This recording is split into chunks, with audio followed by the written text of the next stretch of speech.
민수기. 오늘은 두 편의 설교를 하겠습니다. 15분, 15분 이렇게 두 편의 말씀을 함께 나누도록 하겠습니다. 먼저 나눌 말씀은 지난주에 약속한 대로 아내에 대한 남편의 의무는 이라는 제목입니다.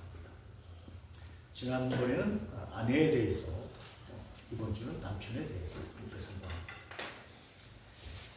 여러분, 이탈리아 태생인데요, 1958년생 남자입니다. 안드레아 보첼리라는 분을 아십니까? 이 안드레아 보첼리라는 분은 성악가로 잘 알려졌지만 원래는 여러분 피사대학의 법학 박사입니다. 변호사입니다. 그런데 6살부터 레슨을 했는데 얼마나 음악을 좋아하는지 음악을 하고 싶었습니다. 그런데 축구도 매우 잘했다고 합니다. 12살 때 초등학교 5학년이죠. 우리로 말하면 축구를 하다가 축구공에 세게 눈을 맞아서 실명을 합니다. 초등학교 5학년 때 실명을 합니다. 여러분, 유명한 말이 있어요. 그가 나중에 한 말이지만 너무 슬퍼서 이렇게 생각했답니다. 딱 1시간만 울자. 유명한 말입니다. 딱 1시간만 울자. 그리고 그는, 보첼리는 1시간 동안 엉엉 웁니다. 왜냐하면 더 이상 앞을 볼 수 없게 됐습니다. 실명해버렸습니다. 꿈도 잃는 것 같았습니다. 그래서 1시간 동안 엉엉 울었습니다. 그러나 1시간 이상은 울지 말자라고 그 어린 보첼리가 생각을 했다는 겁니다. 커서 그가 한 이야기입니다. 1시간 이상은 울지 말자. 왜냐하면 1시간 이상 울게 되면 내 인생을 포기할 수도 있기 때문에 나는 마음을 다잡고 새로운 일을 해야 되기 때문에, 그리고 적응하는 기간 2주 동안 적응을 완료했다고 합니다. 1시간 울고 2주 동안의 적응을 완료하고 맹인으로서 앞에 보이지 않는 시각장애인으로서의 삶을 잘 일주일 동안 준비하고 열심히 노력한 결과 그는 법학 박사가 됐고 변호사가 됐습니다. 그러나 여기에서 그는 만족하지 않고 6살부터 좋아했던 음악에 대해서 관심을 갖게 됩니다. 오페라에 도전을 합니다. 라보엠의 주인공 로돌포 공연에 몰입하게 되는데 많은 사람들이 안 될 거다, 안 된다라고 비평을 했습니다. 건강한 사람도 힘든 그 라보엠의 주인공의 그 오페라를 어떻게 맹인인 당신이 할 수 있습니까? 당신이 아무리 변호사라도 이것은 불가능합니다. 그런데 그는 열심히 노력했고 완벽한 공연을 선보였습니다. 많은 사람들이 일어나 기립박수를 칩니다. 그리고 그는 변호사가 아니라 성악가로 더 유명한 삶을 살기 시작합니다. 여러분, 우리의 삶에 힘들고 어려울 때가 있습니다. 낙심될 때가 있습니다. 절망할 때가 있습니다. 여러분, 그럴 때마다 안드레아 보첼리를 기억했으면 좋겠습니다. 시력을 잃었을 때 얼마나 두려움과 절망이 초등학교 5학년 나이에 다가왔겠습니까? 1시간의 눈물은 얼마나 처절한 눈물이었겠습니까? 그러나 필요한 시간은 딱 1시간. 딱 1시간입니다. 그리고 새로운 상황에 적응해야 되겠다고 생각합니다. 여러분, 자기 연민에 빠지는 시간이 길면 길수록 인생은 더 힘들어진다고 합니다. 너무 자기 연민에 빠지면 안 됩니다. 나는 왜 이럴까? 나는 왜 이렇게 재주가 없을까? 나는 왜 이런 주변에 태어났을까? 여러분, 연민할 시간이 없어요, 여러분.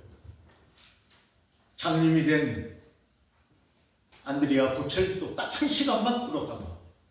그 어린 나이에 대단한 아이 아닙니까?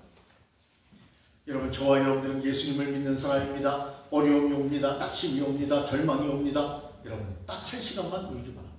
네. 그리고 새로운 적응을 하시기 바랍니다. 새로운 기회를 만드시기 바랍니다. 새로운 길을 여시기 바랍니다. 행복해지는 것은 간단하다고 합니다. 감사라고 합니다.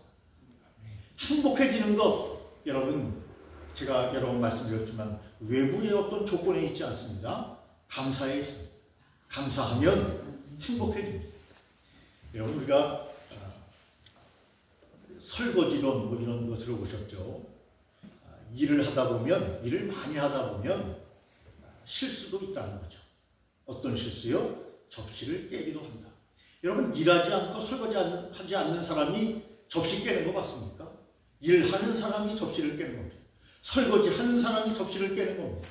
우리가 인생을 살다 보면, 열심히 살다 보면 더 크고 어려운 난관이 우리에게 올 수 있습니다. 이것은 내가 일을 하고 있고 살아있기 때문에 오는 것이다. 이렇게 긍정적으로 생각하고 감사하고 생각하면 우리의 삶이 더욱더 하나님 보시기에 아름다운 삶을 향하여 나아갈 수 있다는 것을 우리가 생각했으면 좋겠습니다. 존경하고 사랑하는 성도님 여러분, 우리 장로교 헌법에 나오는 대오리문답 3번 질문은 이런 말이 나옵니다. 하나님의 말씀이 무엇입니까? 하나님의 말씀이 무엇입니까? 그에 대한 답은 신구약 성경은 하나님의 말씀이며 신앙과 행위의 유일한 법칙입니다. 입니다. 우리가 어떻게 믿어야 할지, 어떻게 살아야 할지 답은 성경에 있다는 것입니다. 성경에서 어떻게 믿어야, 어떻게 살아야 할지의 답이 우리에게 있습니다. 여러분, 예수님께서 말씀하셨습니다.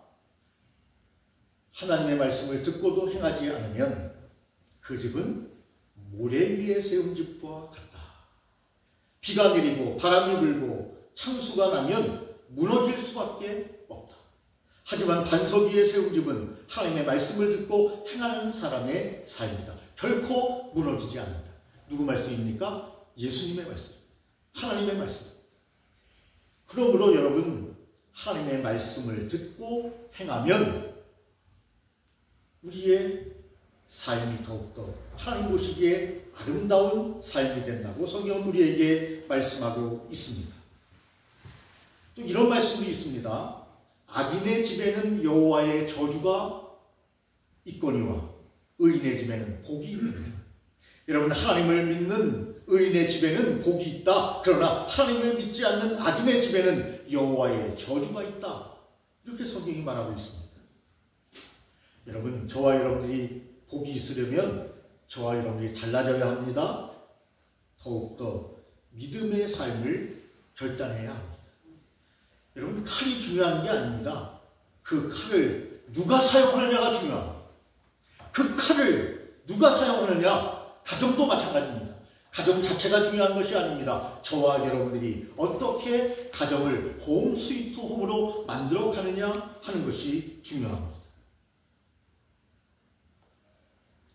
여러분, 대부분의 현대인의 삶을 보면 결혼을 하고도 하나 되지 못하는 부부들이 많다고 합니다. 그 말은 뭡니까? 여전히 두 사람으로 살아가고 있다는 겁니다. 하나가 되라고 하셨는데, 그래서 부부의 날은 지난주 말씀드린 것처럼 5월 21일 둘이 하나가 된다. 그런데 많은 사람들이 불행한 이유는 여전히 두 사람으로 살아가고 있다. 고통도 함께 나누지 않고 기쁨도 함께 나누지 않고, 그래서 그들은 한 몸이 된 부부가 아니다. 이렇게 서로에게 운변하면서 살아가는 부부가 많이 있다는 것입니다. 여러분, 성경에 보면, 에베소서의 말씀에 보면 부부의 관계를 예수님과 교회의 관계로 설명하고 있습니다. 여러분, 아담이 하와를 보고 뭐라 그랬습니까? 이는 내 뼈 중에 뼈요 살 중에 살이다 라고 했습니다. 여러분, 남편이 아내를 사랑하는 것은 곧 자신을 사랑하는 것입니다. 아내가 남편을 사랑하는 것도 곧 자신을 사랑하는 것입니다. 아내를 멸시하는 것은 자신을 멸시하는 것이라고 성경이 말합니다.